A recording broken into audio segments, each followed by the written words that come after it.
चर्चा करा के तो ही से रोजे भोरही नहा के इत भोला भोला कहतानी हो, पूरा भक्ति में रहतानी हो।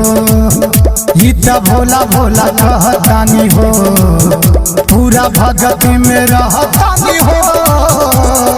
तो ही से रोजे भोरही नहा के तो ही से रोजे भोरही नहा के इत भोला भोला कहतानी हो, पूरा भक्ति में रहतानी हो।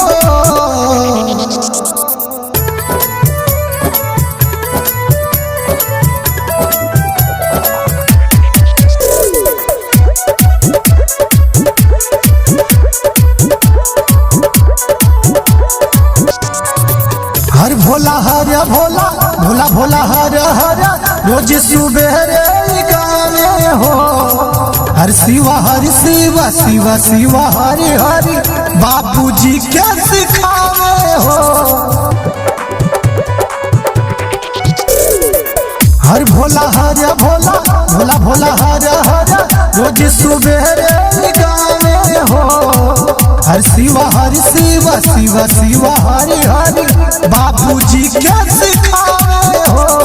भजन सुनावा तारी सबके जगा के अपने नहा के संगे सबके नहवा के इत भोला भोला कहतानी हो, पूरा भक्ति में रहतानी हो।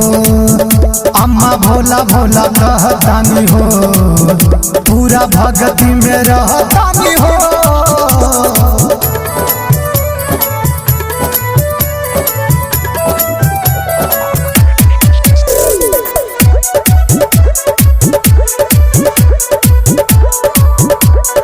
भंगिया धतूरावा के भोगवा लगा के बेल के पतहिया चढ़ावे हो। धोई पोछी गुरु जी का फोटा हुआ बढ़िया से आसन लगावे हो। भंगिया धतूरावा के भोगवा लगा के बेल के पतहिया चढ़ावे हो। धोई पोछ गुरु जी का फोटा हुआ बढ़िया से आसन लगावे हो। दया चर्चन शिवाय सबके बता के खुश हल सेवा कहवा से भजन गवा के अम्मा भोला भोला कहतानी हो, पूरा भक्ति में रहतानी हो।